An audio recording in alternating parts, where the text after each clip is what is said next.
Praise the Lord, hallelujah.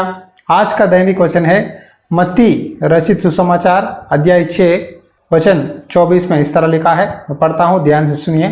कोई मनुष्य दो स्वामियों की सेवा नहीं कर सकता, क्योंकि वह एक से बैर और दूसरे से प्रेम रखेगा, या एक से मिला रहेगा और दूसरे को तुच्छ जानेगा। तुम परमेश्वर और धन दोनों की सेवा नहीं कर सकते। बहुत लोगों को एक सवाल है, भाई क्या पैसा कमाना गलती है? क्या परमेश्वर हमें आर्थिक आशीर्वाद नहीं देते? क्यों यहाँ वचन में लिखा है कि तुम परमेश्वर और धन की सेवा नहीं कर सकते? यदि परमेश्वर की सेवा करना है तो क्या धन को छोड़ना है, हमारा पैसा पूरा गरीबों को बांट देना है? इसका मतलब क्या है? कहते हुए कुछ लोगों ने पूछा है मुझे।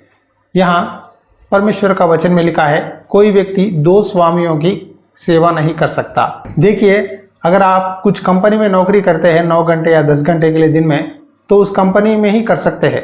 वो कंपनी के साथ और एक कंपनी में, दो कंपनीज में अगर काम करने की कोशिश करेंगे तो कुछ प्रॉब्लम्स आ जाएंगे समय में, या काम में कुछ प्रॉब्लम आ जाएगा।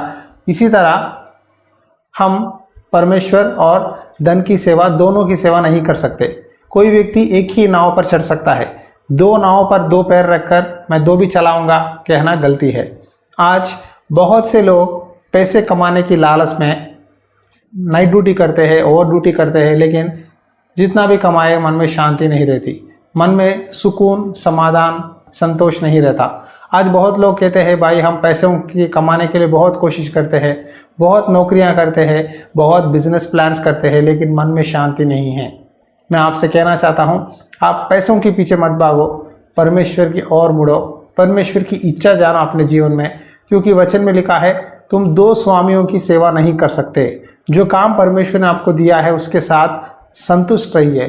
और भी ज़्यादा कमाना है, और भी ज़्यादा कमाना है, इन्वेस्ट करना है, वो बिज़नेस करना है, ये बिज़नेस करना है, इस तरह सोचकर अपना समय बर्बाद मत करो। बहुत से मसीही जब नए में अच्छे विश्वास में रहते हैं, जब परमेश्वर उनको फाइनेंशियली ब्लेस करता है, वो ये बिज़नेस कर लेते हैं, सक्सेस होती है, उसके बाद चर्च आना भूल जाते हैं, प्रार्थना करना छोड़ देते हैं, हर दिन हर घड़ी उस बिज़नेस के बारे में, उस नौकरी के बारे में ही सोचते हैं, प्रार्थना नहीं करते, वचन नहीं पढ़ते। परमेश्वर आपकी स्वामी है, लेकिन परमेश्वर को छोड़कर पैसा को स्वामी करते हैं, पैसा सर पर बैठता है और परमेश्वर याद नहीं आता। देखिए, एक बार यीशु मसीह के पास एक जवान लड़का जो कि धनवान था, वो आकर प्रभु से पूछा, प्रभु अनंत जीवन पाने के लिए मैं क्या करूं? तब प्रभु ने कहा, तू अपने माता पिता से प्यार कर, झूठ मत बोलना, व्यभिचार मत करना। इस तरह प्रभु यीशु मसीह ने 10 आज्ञाएं उसे बताए। उसने कहा, ये सब मैं पालन करता हूँ और मुझ में क्या कमी है?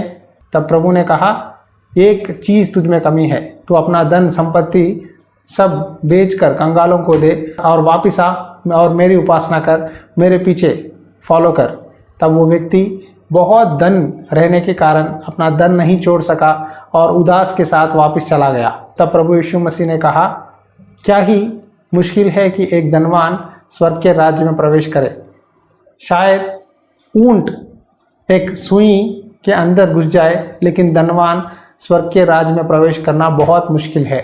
इसका मतलब ये नहीं कि धनवान लोग स्वर्ग के राज्य में नहीं आते। इसका मतलब ये है कि आपका मन पैसों पर नहीं, धन दौलत पर नहीं, परमेश्वर के ऊपर रखना चाहिए।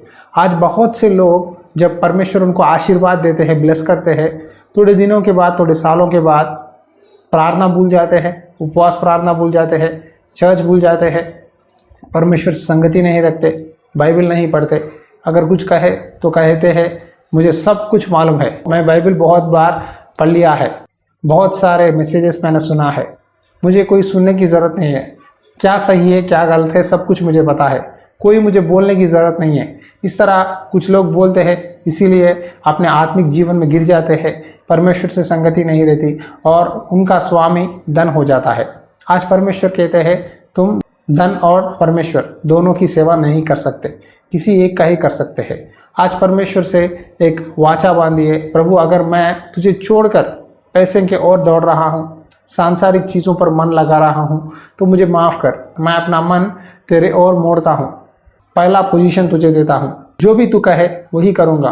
तेरी इच्छा के बिना किसी काम में आगे नहीं जाऊंगा।